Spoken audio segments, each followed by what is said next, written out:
Hello दोस्तों, स्वागत है आपका मेरे यूट्यूब चैनल परीक्षा प्लान में। तो कैसे हैं आप लोग? आई होप अच्छे होंगे। तो आज से मैं 11वीं की बुक की शुरुआत कर रही हूँ। राजस्थान बोर्ड की जो किताबें हैं एसएसटी की, उन्हें मैं 10th तक कंप्लीट पढ़ा चुकी हूँ। क्लास 6 से मैंने शुरुआत की थी और 10th तक मैंने कंप्लीट पढ़ा दिया था। फिर उस सीरीज को मैंने वहीं बंद कर दिया था और उसके बाद इंपॉर्टेंट क्वेश्चन की प्रैक्टिस करवाई थी। 11th और 12th की बुक बची हुई है पढ़ाने के लिए, तो आज से 11th की बुक की मैं शुरुआत कर रही हूँ। ये किताबें पढ़ना आपके लिए बहुत ही ज़्यादा ज़रूरी है। तो चलिए वीडियो को शुरू करते हैं। आप लोगों को मैंने बताया ही है कि आपके सिलेबस का जो पार्ट है राजस्थान का भौगोलिक, ऐतिहासिक और सांस्कृतिक ज्ञान कॉमन राजस्थानी भाषा, इस पार्ट के लिए आपको ये किताबें पढ़ना जरूरी है। आपको मैं सिलेबस दिखाती हूँ। ये सिलेबस पुराना ही है, तो इसमें आप देख लीजिए ये वाला जो पार्ट है इसके लिए ये किताबें पढ़ना बहुत ही ज़्यादा ज़रूरी है। और जो 6 से लेकर 10th तक जो किताबें मैं पढ़ा चुकी हूँ उसमें मैं राजस्थान का भौगोलिक स्वरूप, मानसून तंत्र, जलवायु, अपवाह तंत्र, झीलें, नदियाँ, बांध, राजस्थान की वन संपदा, वन जीव जंतु, वन्य जीव संरक्षण, अभ्यारण्य, इन सब के बारे में मैं पढ़ा चुकी हूँ। राजस्थान की प्रमुख फसलें, जनसंख्या घनत्व, साक्षरता, लिंगानुपात, ये सब कुछ आपको उन्हीं किताबों में पढ़ने के लिए मिलेगा। ये जो टॉपिक आप देख रहे हैं इन सब के बारे में मैंने पढ़ा दिया है। आगे और मैं आपको दिखाती हूँ इतिहास और संस्कृति के बारे में भी। ये जो यहाँ पर लिखी हुई हैं प्राचीन सभ्यताएं, कालीबंगा, आहड़, गणेश्वर, बालाथल, बैराट, इन सब के बारे में डिटेल में आपको पढ़ा दिया है। और ये सब कुछ आपको इन्हीं किताबों में पढ़ने के लिए मिलेगा। 1857 की क्रांति के बारे में पढ़ाया है। राजस्थान के वस्त्र, आभूषण और राजस्थान की लोक नृत्य, मेले, त्योहार, लोक कला, लोक संगीत, किले, इन सब के बारे में आप डिटेल में पढ़ चुके हैं। जो लगातार वीडियो देख रहा है उसे पता है। कुल 35 वीडियो हैं। क्लास 6 से मैंने शुरुआत की थी, 10th तक कंप्लीट करवा दिया, एक भी चैप्टर नहीं छोड़ा है। इसकी प्लेलिस्ट बनी हुई है, वहां पर आपको सभी वीडियो एक साथ मिल जाएंगे। अब ये जो किताबें बची हुई हैं ये भी पढ़ना बहुत जरूरी है, तो इसीलिए आज से मैं शुरुआत कर रही हूँ इन किताबों की। तो ये 11th की बुक है, आज़ादी के बाद का स्वर्णिम भारत। अब इसमें आज़ादी के बाद के भारत के बारे में बताया गया है। तो चलिए वीडियो को शुरू करते हैं। वीडियो देखने के बाद यदि आपको अच्छा लगे, हेल्पफुल लगे, तो वीडियो को लाइक और शेयर कीजिएगा। और यदि आप चैनल पर नए हैं तो चैनल को सब्सक्राइब कर लीजिए। इसके अलावा प्रीवियस ईयर के पेपर भी सॉल्व करवा चुकी हूँ, तो आपको प्रीवियस ईयर के पेपर वाली वीडियो मिल जाएंगी प्लेलिस्ट में। इसकी प्लेलिस्ट अलग बनी हुई है। और जो प्रैक्टिस मैंने करवाई है इंपॉर्टेंट क्वेश्चन की, उसकी भी प्लेलिस्ट आपको मिल जाएगी। और सभी प्लेलिस्ट का लिंक आपको इस वीडियो के डिस्क्रिप्शन में मिल जाएगा। तो चलिए आज की वीडियो को शुरू करते हैं।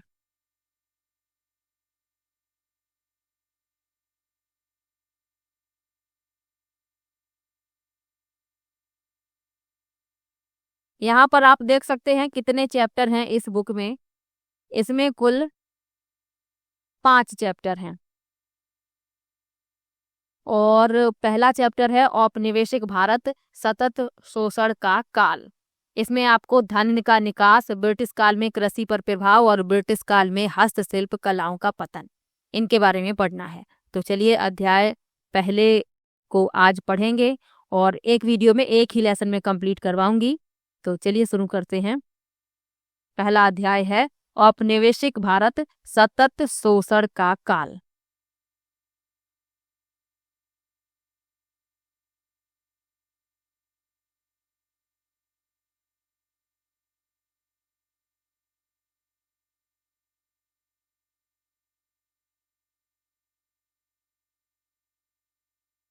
लिखा है, अंग्रेजों के आगमन से पूर्व भारत पर कई बार विदेशी आक्रमण हुए और उन आक्रमणों के फलस्वरूप भारत में राजनीतिक परिवर्तन तो हुए, परंतु भारत के आर्थिक ढांचे पर आक्रमणों का कोई विशेष प्रभाव नहीं पड़ा।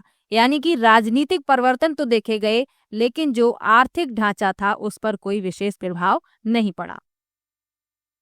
आगे लिखा है, आत्मनिर्भर भारतीय गांव, ग्रामीण उद्योग एवं परस्पर अंतर्निर्भर ग्रामीण अर्थव्यवस्था, यह सब कई शताब्दियों से यहाँ चल रहे थे। भारत की आत्मनिर्भर समाज व्यवस्था का वर्णन चार्ल्स मेटकाफ इन शब्दों में करते हैं। तो चार्ल्स मेटकाफ का जो कथन है वो याद रखिए कि ग्राम व्यवस्था छोटे छोटे गणतंत्र हैं। चार्ल्स मेटकॉफ ने क्या कहा है कि ग्राम व्यवस्था छोटे छोटे गणतंत्र हैं, अपनी जरूरत की सारी चीजें इन्हें अपने यहाँ प्राप्त हैं और विदेशी संबंधों से मुक्त हैं। जहाँ कुछ भी स्थायी नहीं है वहाँ ये अकेले जैसे अमर हैं।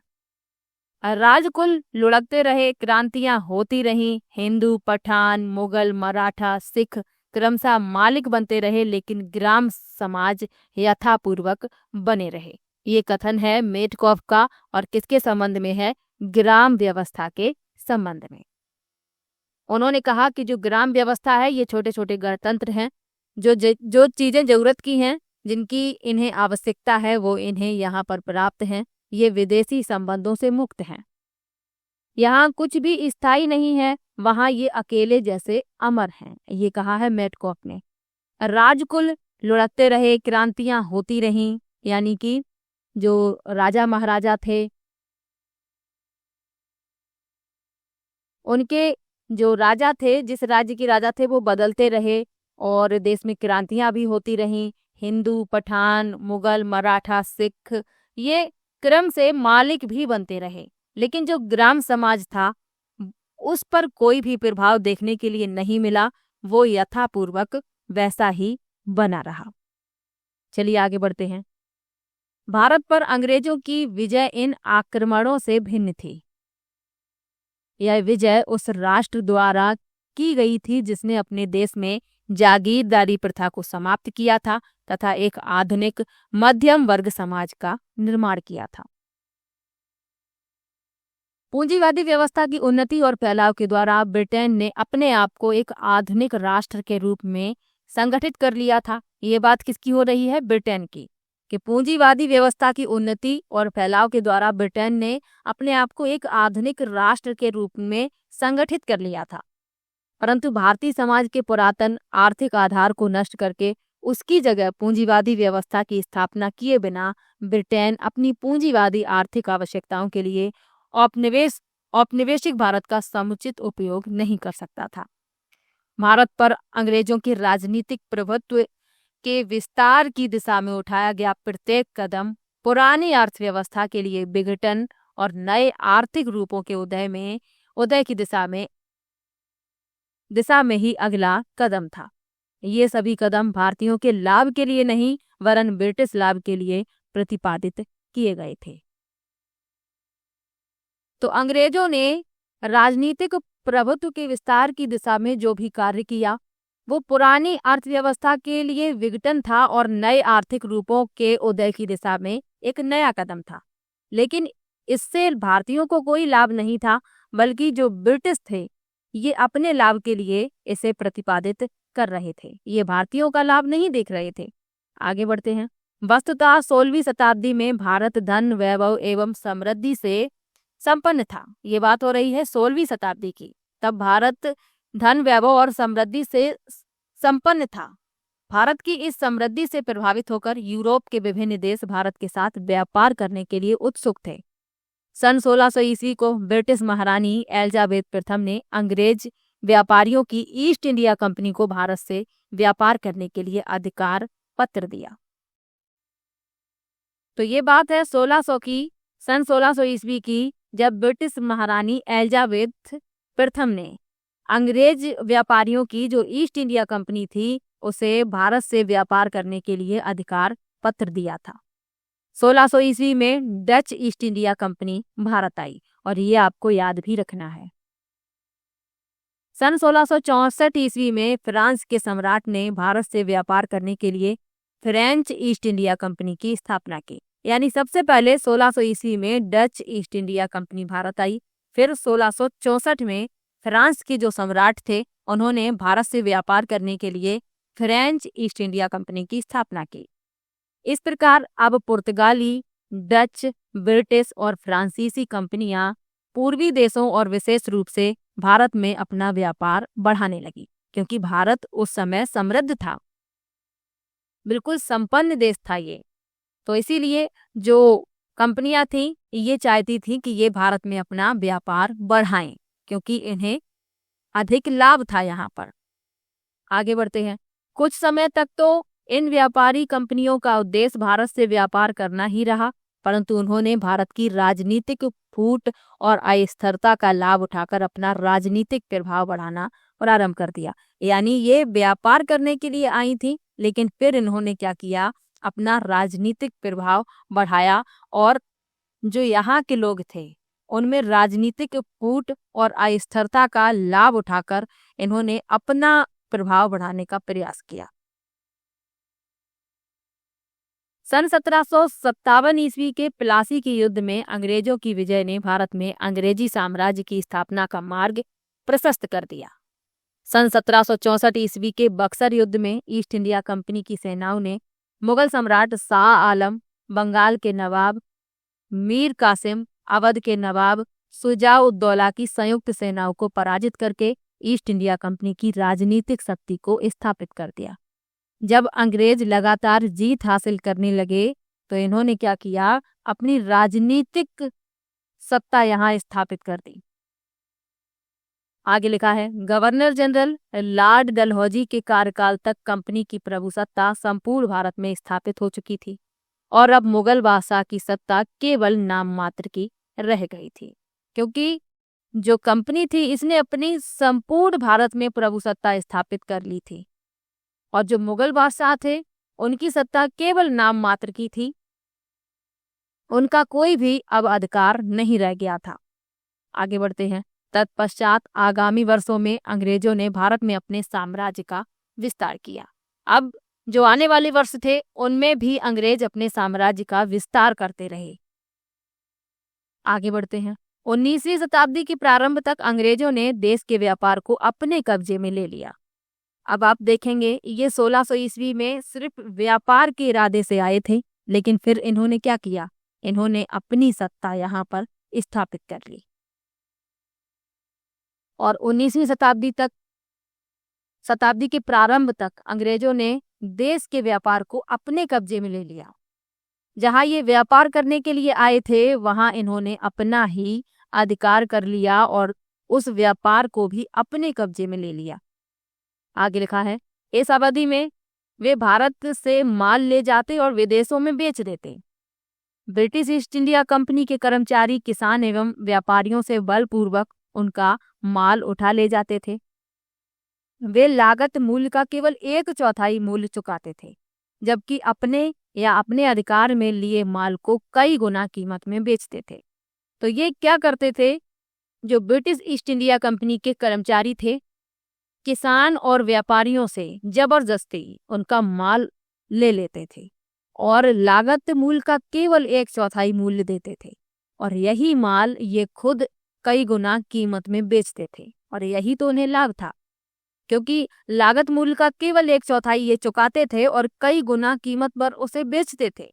यानी ये अपनी मनमानी करते थे और जो किसान और व्यापारी थे वो मजबूर थे, उनके हाथ में कुछ नहीं था, क्योंकि जो सत्ता थी वो अंग्रेजों ने स्थापित कर ली थी। तो ये जबरदस्ती उनका माल ले लेते थे। आगे बढ़ते हैं। अंग्रेज मनमाने ढंग से स्वयं यह निर्धारित करते थे कि प्रत्येक कारीगर किस प्रकार का माल तैयार करेगा और कितनी कीमत पर बेचेगा। ये खुद निर्धारित करने लगे थे कि प्रत्येक कारीगर को किस प्रकार का माल तैयार करना है और कितनी कीमत पर बेचना है, लेकिन स्वयं ये उसे दुगने चौगुने कीमत पर बेचते थे। तो लाभ तो इन्हें ही था, जो किसान और व्यापारी थे उन्हें तो कोई लाभ नहीं था।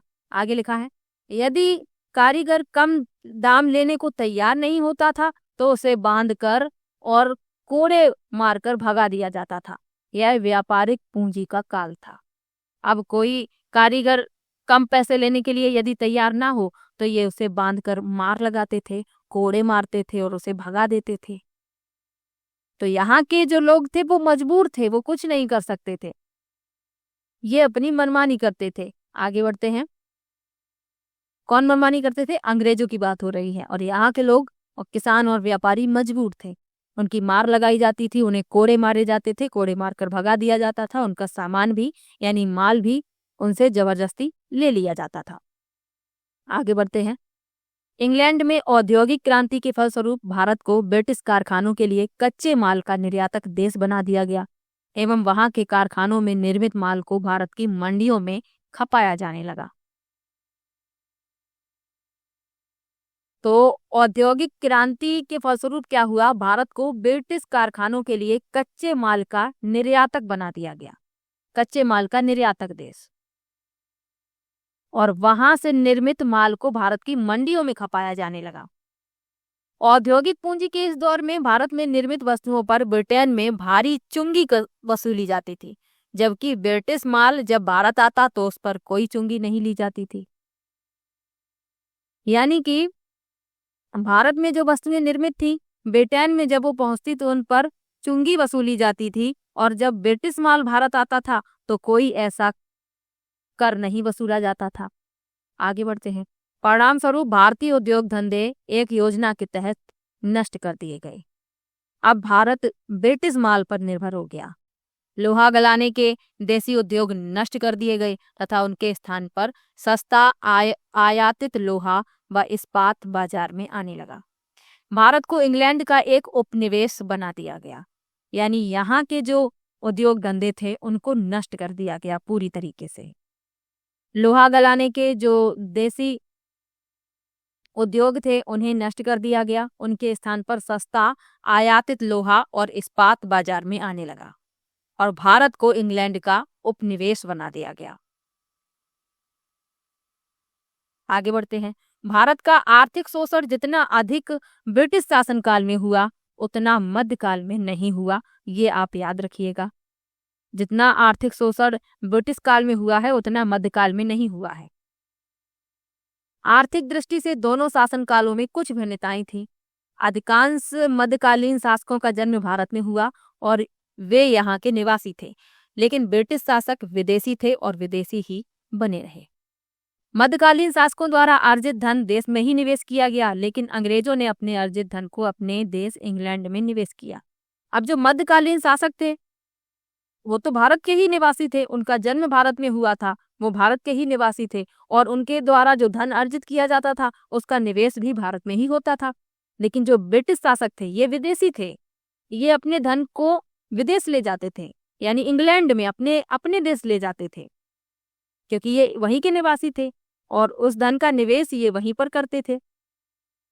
आगे बढ़ते हैं। आरसी दत्त ने अपनी पुस्तक भारत का आर्थिक इतिहास में, इनकी पुस्तक का नाम याद रखिएगा, आरसी दत्त की ये पुस्तक है भारत का आर्थिक इतिहास। भारत का आर्थिक इतिहास में धन के निकास के बारे में उल्लेख किया है कि राजा द्वारा अपनी जनता से अधिक कर ग्रहण करना सूरज द्वारा पृथ्वी से उस पानी प्राप्त करने के समान है जो वर्षा के रूप में पुनः भूमि को देता है।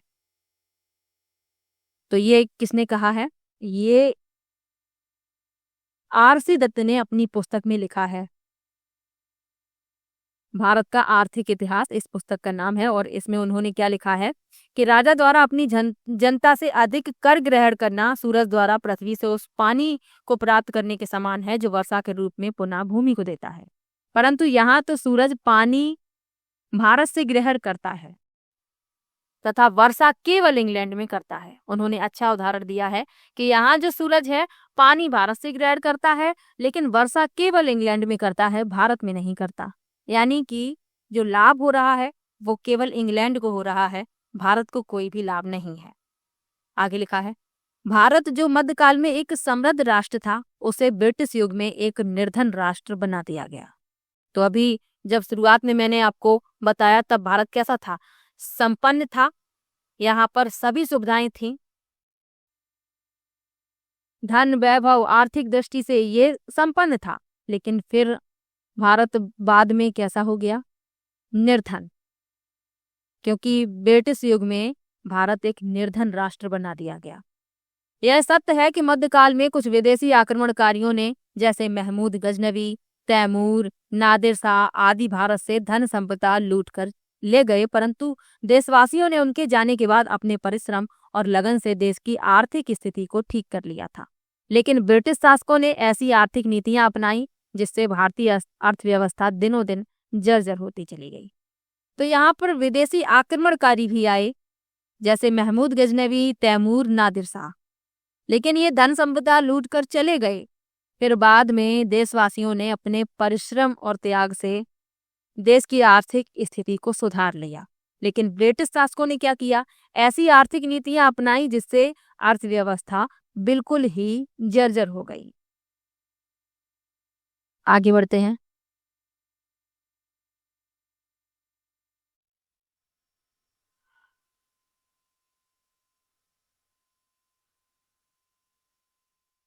आगे लिखा है, प्राकृतिक संसाधनों से समृद्ध भारत को अंग्रेजों ने अपनी औद्योगिक विकास की पूर्ति के लिए हर प्रकार से लूटा। यानी अपना लाभ देख रहे थे और भारत का हर प्रकार से आर्थिक शोषण हो रहा था।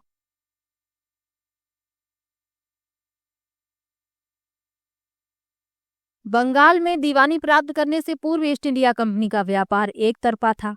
भारत को बेचने के लिए इंग्लैंड के पास कुछ नहीं था। यानी इंग्लैंड के पास भारत में बेचने के लिए कुछ नहीं था, यही यहाँ लिखा हुआ है। जबकि भारतीय वस्तुओं की उसे आवश्यकता थी। यानी व्यापार एक तरफा चल रहा था। इंग्लैंड के पास कुछ नहीं था भारत के लिए, लेकिन भारत की जो वस्तुएं थी उसे इंग्लैंड को आवश्यकता थी, जिसका व्यापार कंपनी के लिए बहुत ही लाभदायक था। इंग्लैंड का ऊनी उद्योग काफी विकसित था, पर भारत में ऊनी कपड़े की मांग न थी। इसलिए भारतीय वस्तुओं की आपूर्ति करने के लिए कंपनी को इंग्लैंड से सोना चांदी जैसी बहुमूल्य धातुएं भारत लानी पड़ती थी।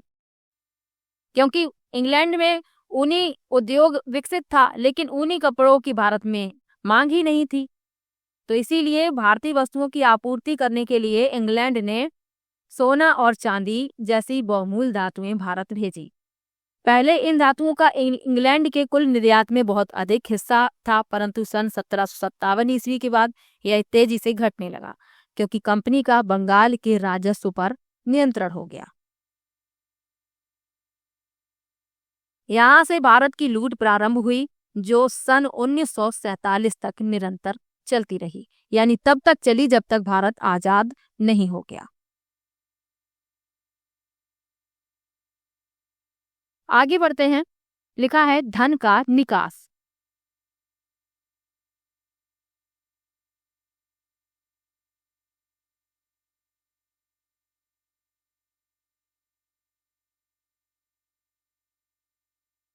सन 1757 ईस्वी के प्लासी के युद्ध के बाद भारत से धन निष्कासन की शुरुआत हुई।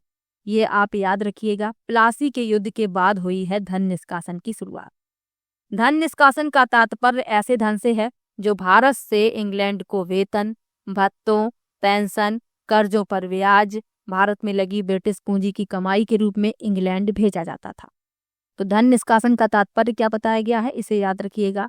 भारत से इंग्लैंड को वेतन, भत्तों, पेंशन, कर्जों पर ब्याज और भारत में लगी ब्रिटिश पूंजी की कमाई के रूप में इंग्लैंड भेजा जाता था, और इसके बदले में भारत को कोई आर्थिक तथा व्यापारिक प्रतिफल प्राप्त नहीं हो रहा था।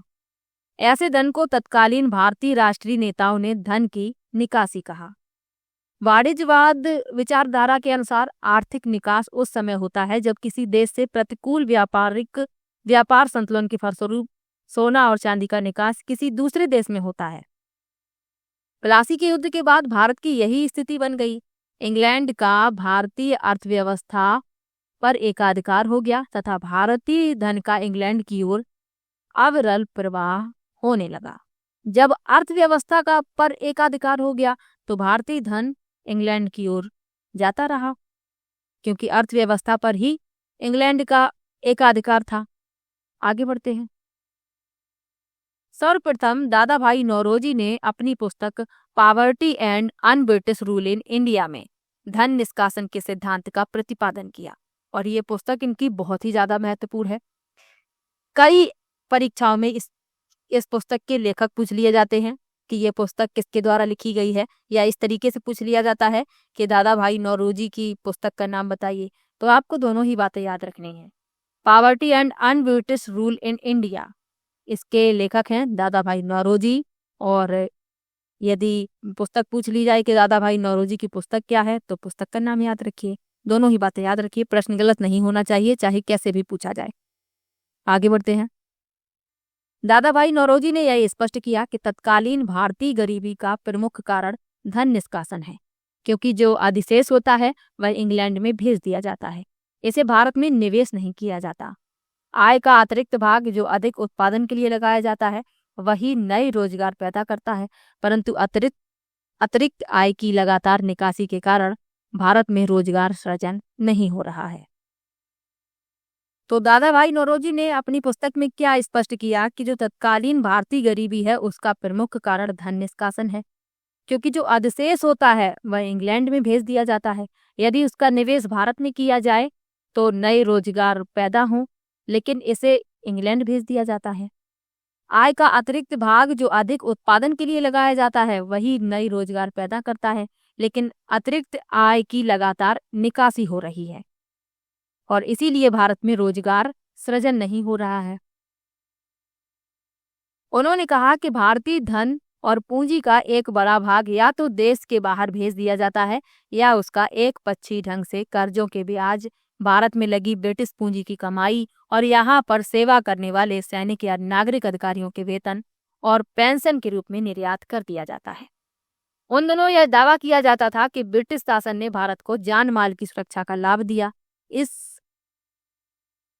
दावे पर भी आपत्ति करते हुए दादा भाई नौरोजी ने लिखा, क्या लिखा है कि कल्पना यह है कि भारत में जान माल की सुरक्षा है, लेकिन वास्तविकता यह है कि ऐसी कोई चीज नहीं है।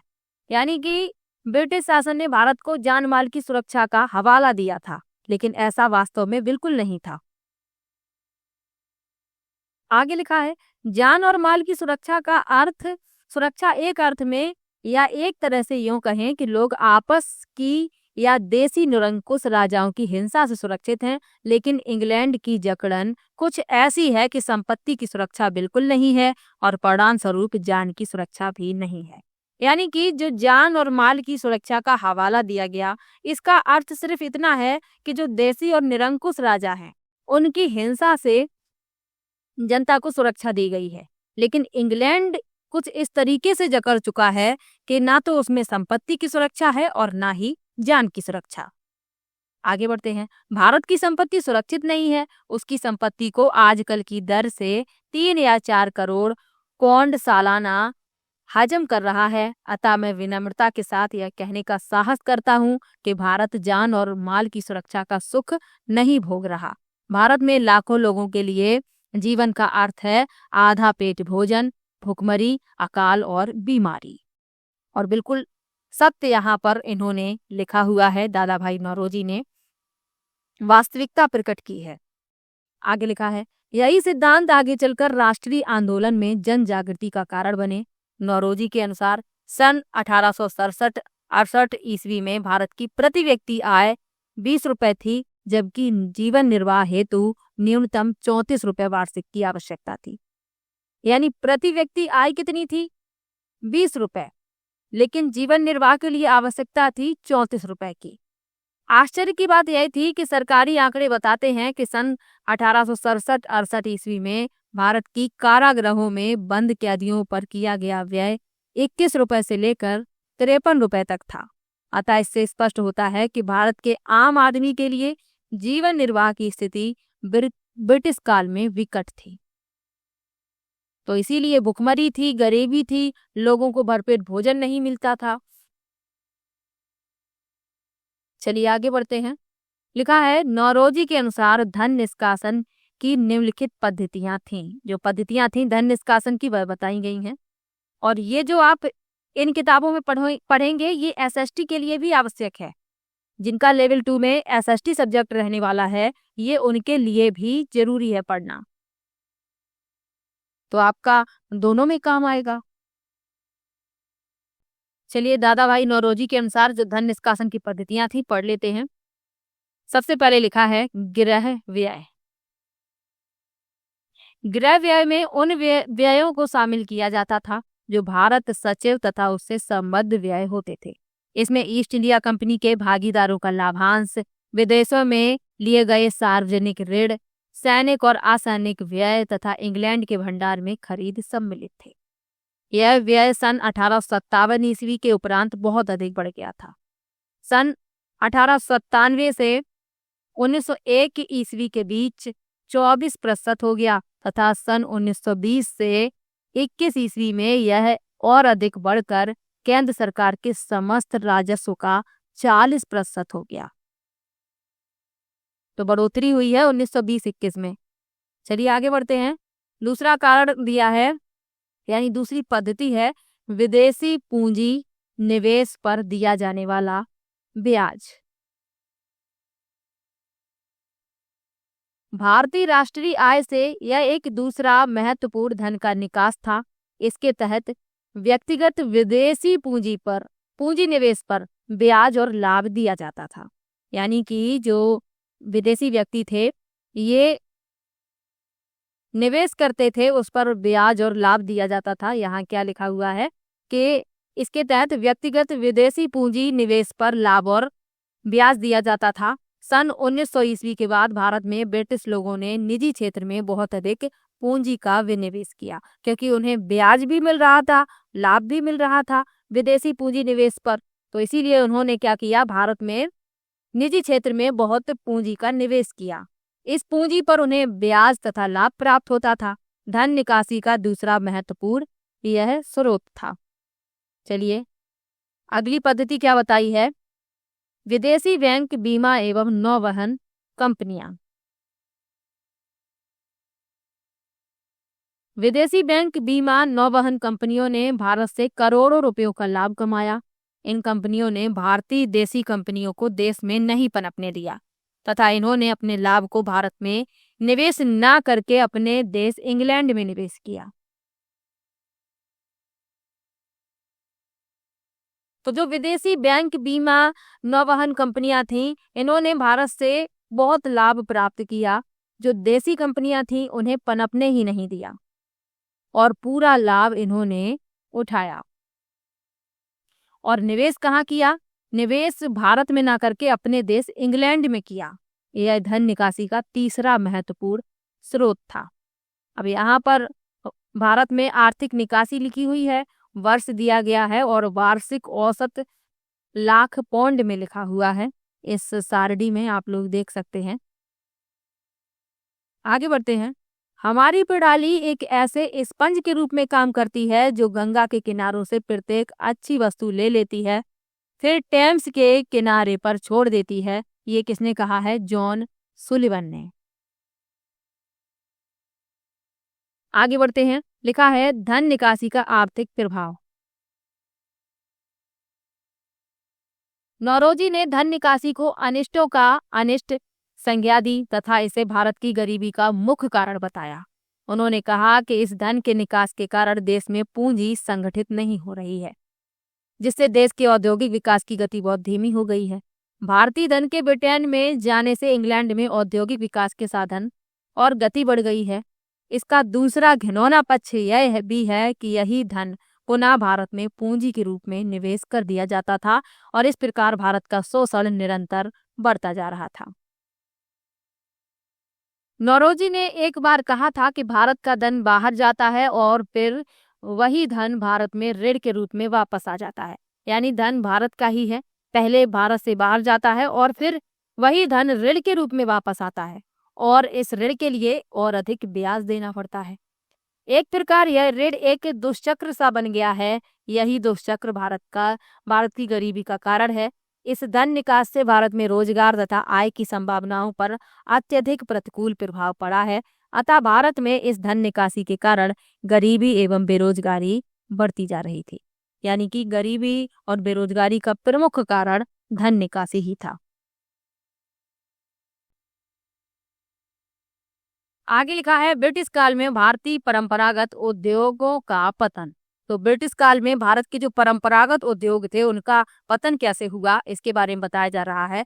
क्योंकि भारत में कुछ ऐसी चीजें बनाई जाती थी जो विश्व में प्रसिद्ध थी, लेकिन जब ब्रिटिश काल आया तो ये जो उद्योग धंधे थे उनका पतन हो गया। कैसे हो गया, इसके बारे में लिखा है भारत में अंग्रेजी शासन के आगमन से पूर्व शहरों में दस्तकारी का कार्य बहुत कुशलता तथा कलात्मकता से होता था। कलवर्टन लिखते हैं कि प्राचीन काल में जब रोम के निजी एवं सार्वजनिक भवनों में भारतीय कपड़ों, दीवार दरी, तामचीनी, मोजेक, हीरे जवाहरात आदि का उपयोग होता था। उस वक्त से लेकर औद्योगिक क्रांति के प्रारंभ तक आकर्षक तथा सुंदर वस्तुओं के लिए सारा संसार भारत का मोहताज रहा। सन 1800 ईस्वी तक भारतीय उद्योग धंधे संसार में सबसे अधिक विकसित अवस्था में थे, क्योंकि अभी उद्योग केवल कुटीर उद्योग ही थे। भारतीय कपड़ा अपनी सुंदरता व महीनता के लिए विश्व प्रसिद्ध था। तो ये आपको याद रखना है, जो भारत का कपड़ा था ये अपनी सुंदरता और महीनता के लिए विश्व भर में प्रसिद्ध था। ढाका की मलमल की पूरे विश्व में मांग थी। जो ढाका की मलमल थी इसकी मांग पूरे विश्व में थी।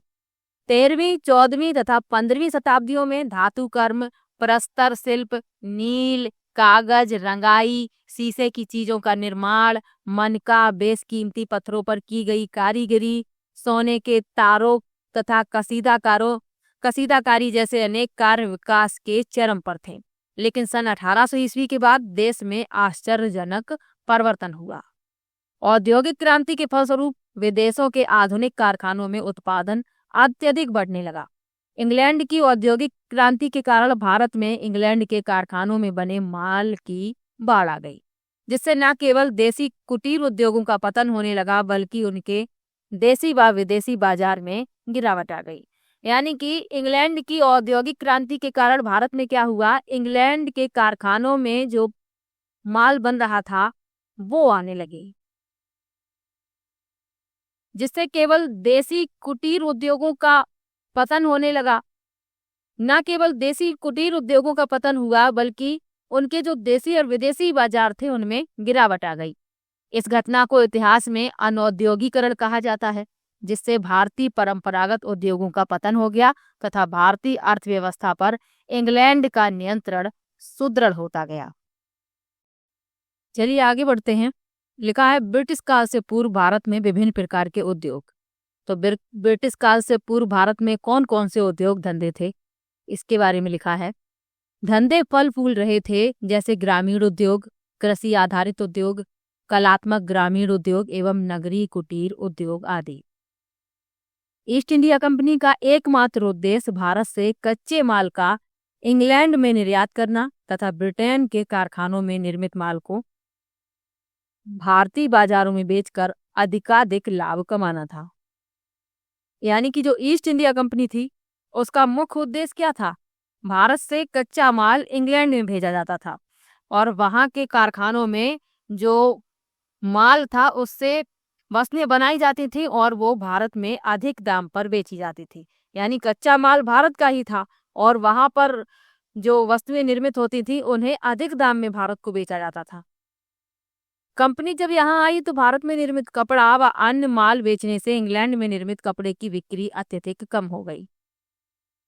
परिणाम स्वरूप इंग्लैंड की कंपनियों ने भारत से कपड़ा मंगाने का विरोध किया। यानी कि भारतीय कपड़े की मांग अधिक थी और जो इंग्लैंड का कपड़ा था अब उसे कोई नहीं खरीद रहा था, तो इसीलिए इंग्लैंड की कंपनियों ने क्या किया, भारत से कपड़ा मंगाने का विरोध किया, क्योंकि उनका जो उद्योग था वह भारतीय कपड़े के कारण चल नहीं रहा था, क्योंकि भारतीय कपड़े की मांग ज्यादा थी और ब्रिटेन में जो कपड़ा निर्मित होता था उसकी बिक्री हो नहीं रही थी। आगे क्या हुआ, सन 1700 ईस्वी में कानून बनाया गया जिसके द्वारा इंग्लैंड में विदेशों से आने वाले हर कपड़े पर रोक लगाई गई, जिससे भारतीय निर्यात पर गहरा प्रभाव पड़ा। व्यापार संतुलन इंग्लैंड के पक्ष में होता चला गया। भारतीय उद्योगों को इससे हानि हुई।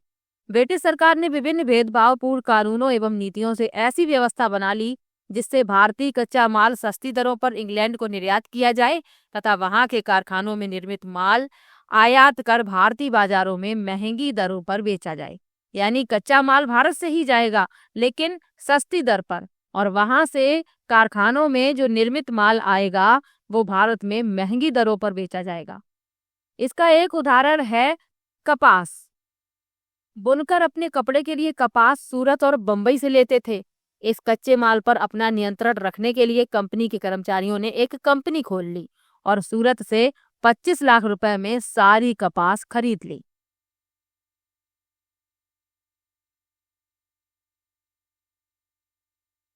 तो कच्चे माल पर उनका नियंत्रण हो जाए इसके लिए उन्होंने क्या किया के कंपनी के एक कर्मचारी ने क्या किया, एक कंपनी खोल ली और सूरत से 25 लाख रुपए में जितनी भी कपास थी उसे खरीद लिया। इसके परिणाम स्वरूप कपास की कीमत 16 से 18 रुपए प्रति मन से बढ़कर 20 से 30 रुपए प्रति मन हो गई। यह बुनकरों के लिए अत्यंत घातक सिद्ध हुआ, जिससे एक और तो वे अपने द्वारा तैयार माल को अपनी इच्छा से बेचने के लिए स्वतंत्र नहीं थे, वहीं दूसरी ओर कच्चे माल के लिए ऊंचे दामों ने उनकी कमर तोड़ दी। यानी कि कपास जो था, बुनकर उसे पहले सस्ते दामों पर खरीद लेते थे, लेकिन जब कंपनी के एक कर्मचारी ने क्या किया कि एक कंपनी खोल ली और सूरत से 25 लाख रुपए में सारी कपास खरीद ली और उसी कपास को जो बुनकर थे उन्हें अधिक दाम पर बेचा गया। तो पहला तो बुनकर अपना जो माल था, पहला कारण क्या हुआ उनके उद्योग धंधों के नष्ट होने का, कि बुनकर एक तो अपने माल को बेचने के लिए स्वतंत्र नहीं थे, और दूसरा एक और कारण क्या हो गया कि अब उन्हें कच्चा माल भी ऊंचे दामों पर मिलने लगा। इस शोषणकारी प्रक्रिया ने भारतीय परंपरागत उद्योगों को समाप्त कर दिया तथा बेरोजगार भारतीय जनता को निर्धनता की तरफ धकेल दिया तथा इस अनौद्योगिकरण के कारण भारतीय जनता की कृषि पर निर्भरता बढ़ती चली गई। जब सभी उद्योग धंधे नष्ट हो गए तो फिर भारतीय जनता पूर्ण रूप से कृषि पर निर्भर हो गई। आगे बढ़ते हैं। अब कृषि पर भी क्या प्रभाव हुआ, इसके बारे में लिखा है ब्रिटिश काल में कृषि पर प्रभाव। क्योंकि जो अंग्रेज थे वो सिर्फ अपना लाभ देखते थे, वो ये देखते थे कि जहां से उन्हें अधिक लाभ प्राप्त होगा वहीं पर वो अपना अधिकार कर लेंगे। पहले उन्होंने उद्योग धंधों को नष्ट किया, अब कृषि पर क्या प्रभाव पड़ा है इसके बारे में लिखा है। ब्रिटिश काल में कृषि का इतिहास कृषकों की निरंतर निर्धनता का इतिहास है। ये कृषकों के कर्ज के दुष्चक्र का इतिहास है। ब्रिटिश काल में भारतीय परंपरागत उद्योग धंधों के पतन के कारण कृषिगत भूमि पर जनसंख्या का भार बढ़ गया, जिसके परिणाम स्वरूप खेतों का आकार छोटा होता गया तथा कृषि एक लाभप्रद रोजगार नहीं रही। जब जनता का भार बढ़ा कृषिगत भूमि पर तो परिणाम क्या हुआ, खेतों का आकार छोटा हो गया। फिर भी कृषि एक लाभप्रद रोजगार नहीं रही। ईस्ट इंडिया कंपनी द्वारा नियमित राजस्व की वसूली के लिए नई भू राजस्व व्यवस्थाओं को लागू किया गया। सन 1765 ईस्वी में कंपनी को बंगाल, बिहार व उड़ीसा की दीवानी मिलते ही भू राजस्व वसूलने के लिए स्वयं के लाभ के लिए एक नया ढांचा खड़ा करना था। साम्राज्य विस्तार के लिए अधिक धन की आवश्यकता थी, इसलिए सर्वप्रथम बंगाल में लगान की वृद्धि की गई। क्योंकि साम्राज्य का विस्तार करना था और इसके लिए चाहिए था धन, तो क्या किया गया, बंगाल में लगान बढ़ा दिया गया। इसे भी नाकाफी मानते हुए भारतीय कृषकों को पूंजीवादी व्यवस्था के अनुरूप ढालने के लिए भारतीय परंपरागत ढांचों से कुछ अलग नए उपाय खोजे गए। आगे लिखा है, बंगाल के प्रथम गवर्नर जनरल वारेन हेस्टिंग्स के समय ही लगान वसूल करने से संबंधित कई प्रश्न उत्पन्न हुए। तो ये आपको याद रखना है, बंगाल के प्रथम गवर्नर जनरल वारेन हेस्टिंग्स। क्या प्रश्न उत्पन्न हुए, भारत में भूस्वामी किसे माना जाए, राजस्व चुकाने के लिए उत्तरदायी कौन हो, उपज में सरकार का कितना भाग हो। वारेन हेस्टिंग्स का मानना था कि भूमि राजा की है तथा लगान इकट्ठा करने वाले मात्र कंपनी के एजेंट हैं, अर्थात कोई अधिक बोली लगाने वाला भी लगान वसूलने का अधिकारी हो सकता था। इस व्यवस्था ने अनुपस्थित जमींदारों को जन्म दिया। इससे पुराने जमींदार परिवार नष्ट हो गए तथा उनके और खेती करने वालों के परंपरागत भावनात्मक संबंध समाप्त हो गए। परिणाम स्वरूप भारतीय कृषि पर प्रतिकूल प्रभाव पड़ा। आगे लिखा है, वारेन हेस्टिंग्स के बाद ब्रिटिश काल में अपने राजस्व की बढ़ोतरी के लिए मुख्य रूप से 3 नई भू राजस्व व्यवस्थाओं को लागू किया गया। और ये जो यहाँ भू राजस्व व्यवस्थाएं लिखी हुई हैं, इनसे संबंधित प्रश्न एसएसटी में जरूर पूछा जाता है। एसएसटी वाले विशेष रूप से ध्यान दें इन किताबों पर, क्योंकि एसएसटी में इन सबसे संबंधित प्रश्न पूछ लिए जाते हैं। चलिए, जो नई भू राजस्व व्यवस्थाएं थीं, क्या क्या थीं? पहली है स्थायी बंदोबस्त अथवा जमींदारी व्यवस्था। इस भू राजस्व व्यवस्था को लॉर्ड कॉर्नवालिस ने लागू किया और ये आपको याद रखना है। स्थायी बंदोबस्त किसने लागू किया? लॉर्ड कॉर्नवालिस ने। यह भू राजस्व व्यवस्था बंगाल, बिहार, उड़ीसा, बनारस खंड तथा उत्तरी कर्नाटक में लागू की गई। स्थायी बंदोबस्त में जमींदार को भूमि का स्वामी स्वीकार किया गया। वह भूमि को बेच सकता था अथवा दान दे सकता था तथा राज्य को भूमि कर देने के लिए केवल जमींदार ही उत्तरदायी था। तो ये स्थायी बंदोबस्त की बात हो रही है। स्थायी बंदोबस्त में जो जमींदार था उसे भूमि का स्वामी माना गया। वह भूमि को अपनी इच्छा अनुसार बेच सकता था या किसी को दान दे सकता था और राज्य को भूमि कर देने के लिए केवल जमींदार ही उत्तरदायी माना गया। उसके कर न देने पर उसकी भूमि को जब्त कर लिया जाता था। इस व्यवस्था में भू राजस्व को स्थायी रूप से निश्चित कर दिया गया था, जिसकी वसूली कंपनी जमींदार से करती थी। इस कारण इस व्यवस्था को स्थायी जमींदारी व्यवस्था भी कहा जाता है। यह व्यवस्था ब्रिटिश भारत के 19% भाग पर लागू थी। इस व्यवस्था में जमींदार का हिस्सा भू राजस्व का 11% तथा कंपनी का 89% था। तो जमींदार का हिस्सा कितना था भू राजस्व का?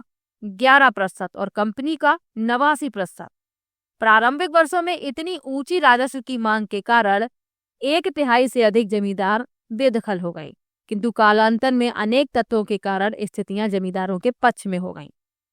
इस व्यवस्था का सबसे नकारात्मक पक्ष यह था कि सरकार की मांग स्थिर हो गई, जबकि जमींदार किसानों से अधिक भू राजस्व वसूलता था। यानी सरकार ने अपनी मांग को निश्चित कर दिया था, लेकिन जमींदार क्या कर रहे थे? किसानों से अधिक राजस्व वसूलते थे और भू राजस्व का भुगतान किसान या काश्तकार नहीं करता था तो उसे जमीन से बेदखल कर दिया जाता था।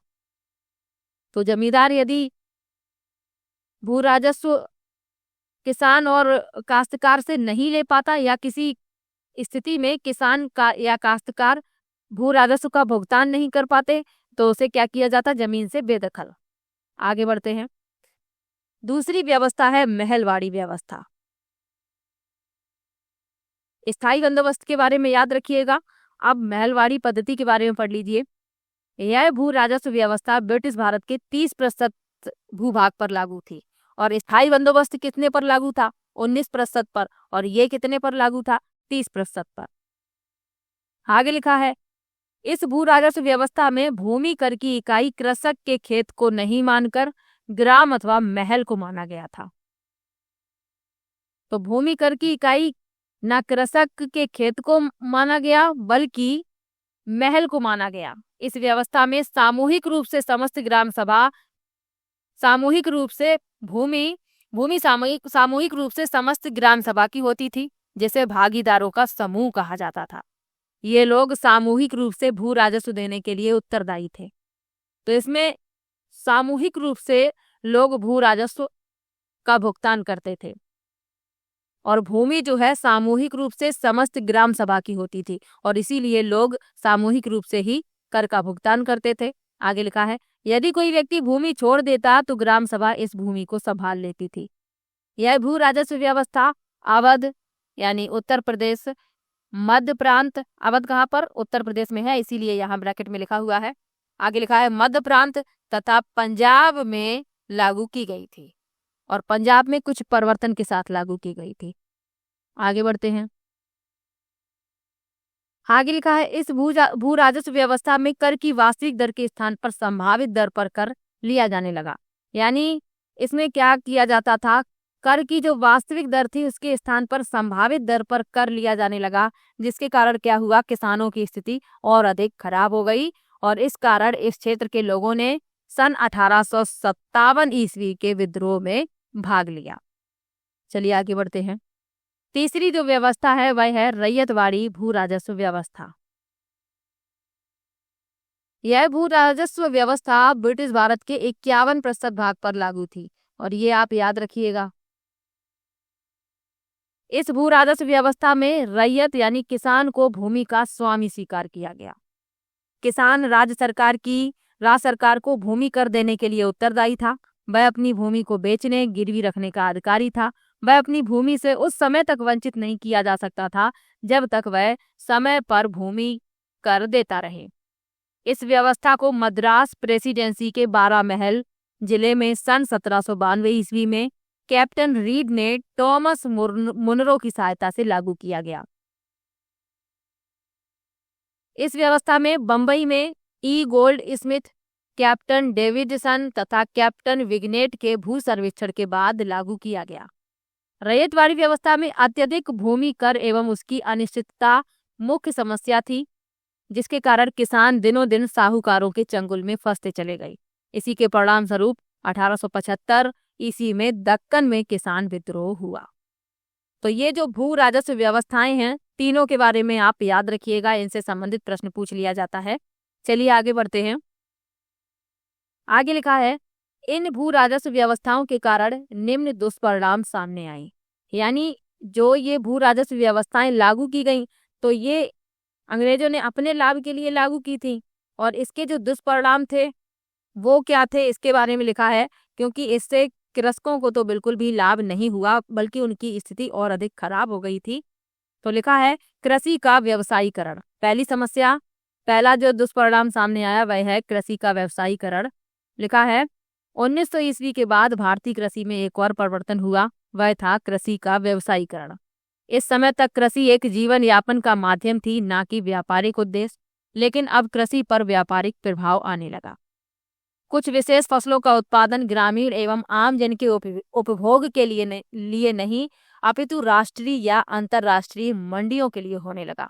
यानी किसान जो थे ये अपने प्रयोग वाली वस्तुएं उगाते थे, लेकिन जब कृषि का व्यवसायीकरण हुआ तो इसका क्या प्रभाव पड़ा।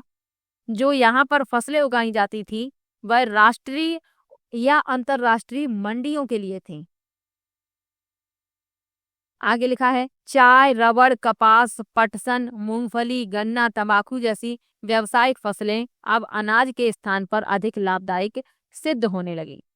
व्यावसायिक कृषि में भूमि कर अत्यधिक होने के कारण कृषक प्रायः भूमि कर नहीं दे पाता था और उसे साहूकारों का सहारा लेना पड़ता था। यानी कि जो व्यावसायिक कृषि करता उसे कर अधिक देना पड़ता, और कर देने के लिए जो किसान थे वो साहूकारों का सहारा लेते, यानी कि कर्ज लेते थे, और उन्हें अधिक ब्याज पर कर्ज मिलता था। आगे लिखा है, इसके परिणाम स्वरूप उन्हें अत्यधिक ब्याज देना पड़ता। अतः कृषि का व्यवसायीकरण भारतीय किसान के लिए एक ऋण का दुष्चक्र साबित हुआ। इस व्यवस्था से अनेक बिचौलिए पनप गए, जिससे किसान और अधिक गरीब होता चला गया। यानी किसान कर्ज में डूबता चला गया, कर चुका नहीं पा रहा था, इसके लिए साहूकारों का सहारा लिया, साहूकारों ने अधिक ब्याज पर कर्ज दिया, तो इसका परिणाम क्या हुआ, किसान गरीबी में डूबता चला गया, कर्ज में। आगे लिखा है, निर्धनता में वृद्धि। भूमि लगान में लगातार वृद्धि और फसल की सही कीमत नहीं मिलने से भारतीय किसान की आर्थिक स्थिति ब्रिटिश काल में खराब होती चली गई। साथ ही ब्रिटिश काल में अकाल, बाढ़, भूकंप, अन्य प्राकृतिक आपदाओं के कारण किसान की स्थिति और बदतर होती चली गई। तो एक तो कर अधिक बहुत था, यानी बहुत अधिक कर देना पड़ता था, और फसल की सही कीमत नहीं मिलती थी। तो किसान ब्रिटिश काल में निर्धनता की ओर चला गया, यानी कि कर्ज में डूब गया, गरीबी में डूब गया। क्योंकि जो फसल उगाई जाती है उसमें लागत भी तो लगती है। कोई भी किसान हो, जब अपने खेत में फसल उगाता है तो उसे लागत लगानी पड़ती है, उसमें खाद भी देना पड़ता है, उसमें पानी भी लगाना पड़ता है, बीज भी डालने पड़ते हैं। तो इसी तरीके से ब्रिटिश काल में जो लगान था वह बहुत अधिक था, और लगातार उसमें वृद्धि भी हो रही थी, और जो फसल पैदा होती उसकी सही कीमत नहीं मिल रही थी। तो किसान की आर्थिक स्थिति ब्रिटिश काल में बहुत ही ज्यादा खराब हो गई। और दूसरा कारण क्या हुआ स्थिति खराब होने का, प्राकृतिक आपदाएं आ गईं, अकाल आ गया, अकाल हो गया, बाढ़ आ गई, भूकंप आ गया, और अन्य प्राकृतिक आपदाओं के कारण किसानों की स्थिति और अधिक खराब हो गई। चलिए आगे बढ़ते हैं। तीसरा जो दुष्परिणाम है वह लिखा है, ग्रामीण ऋण बोझ में वृद्धि। लिखा है, अधिकांश कृषक अत्यधिक लगान के कारण महाजनों एवं साहूकारों से ऋण लेते थे तथा इसी वजह से ऋण के जाल में फंसते चले जाते थे। ब्रिटिश काल में भारतीय कृषकों के लिए साहूकारों का ऋण एक बहुत बड़ी समस्या बन गया था। मैगलेगन ने इस कर्ज को लगभग 300 करोड़ रुपए अनुमानित किया था। यानी किसान लगातार कर्ज के जाल में फंसते चले गए। आगे लिखा है, तीनों भू राजस्व व्यवस्थाओं में किसान को वास्तविक रूप से भूमि का मालिक नहीं माना गया। रैयतवाड़ी व्यवस्था में यद्यपि उसे भूमि का मालिक माना गया था, लेकिन भू लगान अत्यधिक होने के कारण उसकी भूमि गैर कृषकों के पास स्थानांतरित होने लगी। इसके कारण से ब्रिटिश काल में भूमि का मालिकाना हक कृषक से गैर कृषकों को स्थानांतरित हो गया। तो जो तीनों व्यवस्थाएं हैं उनमें से सिर्फ रैयतवाड़ी व्यवस्था में किसान को भूमि का मालिक माना गया, लेकिन कर इतना ज्यादा था कि जो भूमि थी वह गैर कृषकों के पास स्थानांतरित हो गई और भूमि का मालिकाना हक गैर कृषकों के पास ही चला गया। आगे लिखा है, भूमि के लगान को स्थिर मूल्यों पर लागू कर यह तय किया गया कि चाहे पैदावार हो या ना हो, जो भूमि लगान कर दिया गया था वह उसे देना ही होगा। भारत में जहां अधिकतर कृषि क्षेत्र मानसून पर आधारित है, जिससे कृषि उत्पादन निश्चित नहीं होता था, अतः लगान की अनिवार्यता ने भारतीय कृषकों को निर्धनता व कर्ज के जाल में फंसा दिया। यानी कि किसी किसान की फसल पैदा हो या ना हो, उसकी फसल यदि खराब भी हो जाती है या उसके खेत में कोई भी फसल नहीं उग पा रही है, फिर भी उसे जो लगान निश्चित कर दिया गया था उसे वो देना ही होता था। अब किसान इस लगान के कारण ही कर्ज ले रहे थे और आगे चलकर क्या हुआ, किसान निर्धनता के जाल में और कर्ज के जाल में फंसते चले गए, क्योंकि ऐसी नीतियां ही बना रखी थी अंग्रेजों ने। आगे लिखा है, ब्रिटिश सरकार की शोषणकारी नीतियों के परिणाम स्वरूप अकाल का प्रकोप बढ़ गया था। सन 1765 से 1855 तक भारत में कुल 12 अकाल पड़े। दुर्भाग्यवश खाद्यान्न का अभाव प्राकृतिक आपदा मात्र नहीं था, बल्कि ब्रिटिश शासकों की दोषपूर्ण वितरण व विपणन नीतियों का दुष्परिणाम था। रजनी पाम दत्त ने यहाँ तक प्रमाण दिए कि अकाल के दिनों में भी खाद्यान्न का निर्यात किया जाता रहा था।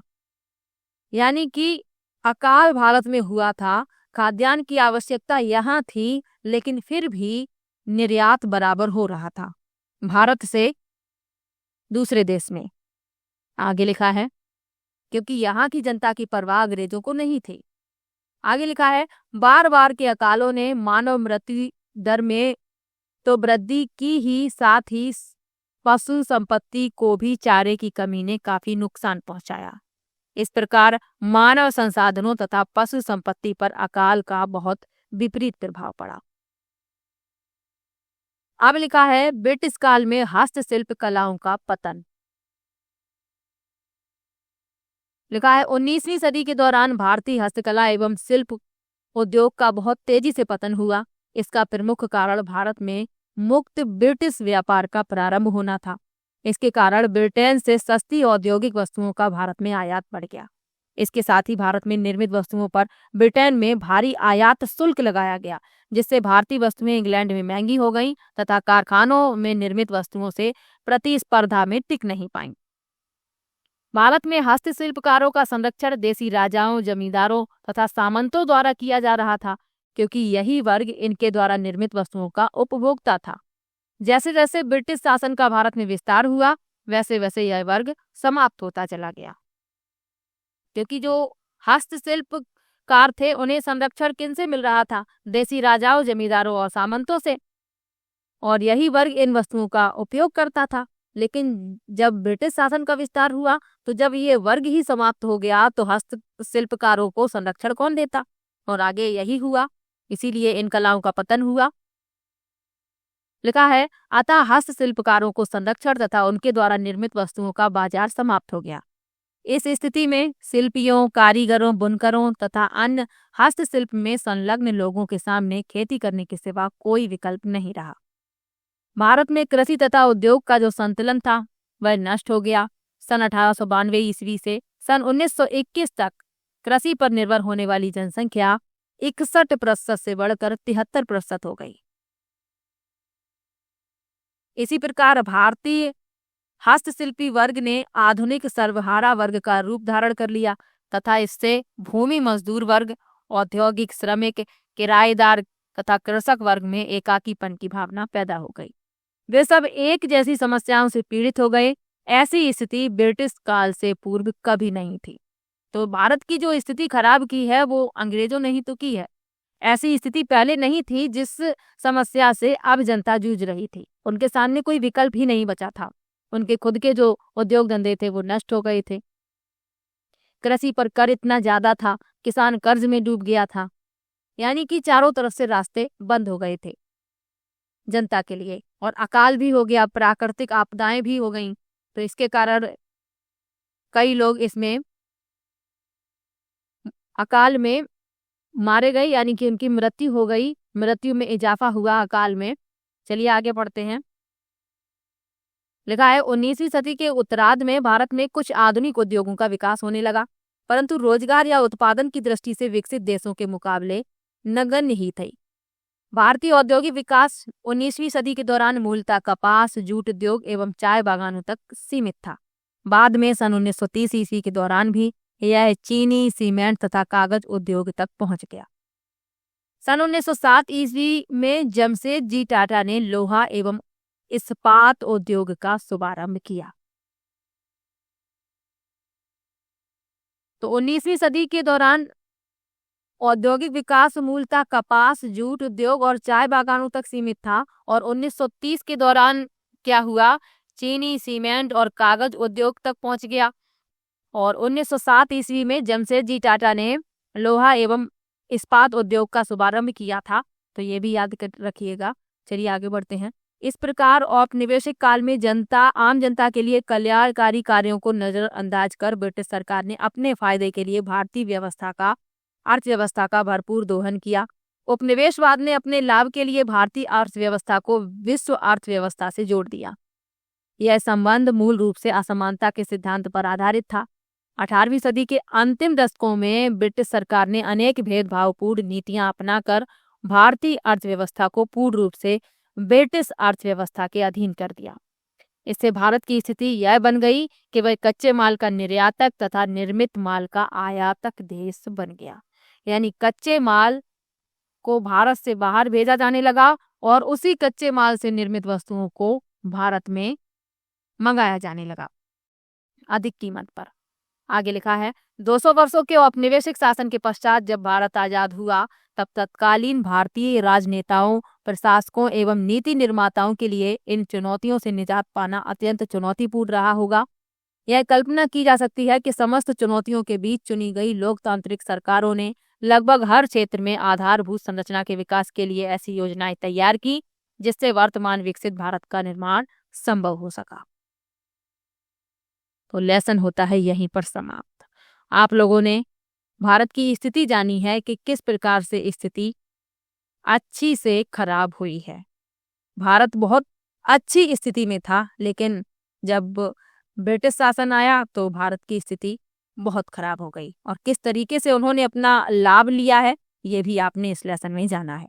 किस तरीके से भारतीय जो परंपरागत उद्योग धंधे थे वे नष्ट हो गए। जनता पूर्ण रूप से कृषि पर आधारित थी। फिर जो किसान थे उन पर भी लगान इतना ज्यादा था कि वो भी कर्ज में डूबते चले गए। धन निकासी गरीबी का प्रमुख कारण बना। ये सब कुछ आपने इस लेसन में पढ़ लिया है।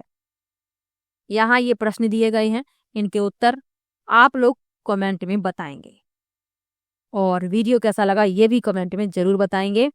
तो चलिए मिलते हैं नेक्स्ट वीडियो में, तब तक के लिए बाय बाय। और अभी आप लोग साथ में ही देखते चलिए, फिर आपके पास ये वीडियो देखने का समय नहीं रहेगा। अभी आपके पास समय है। चलिए मिलते हैं नेक्स्ट वीडियो में।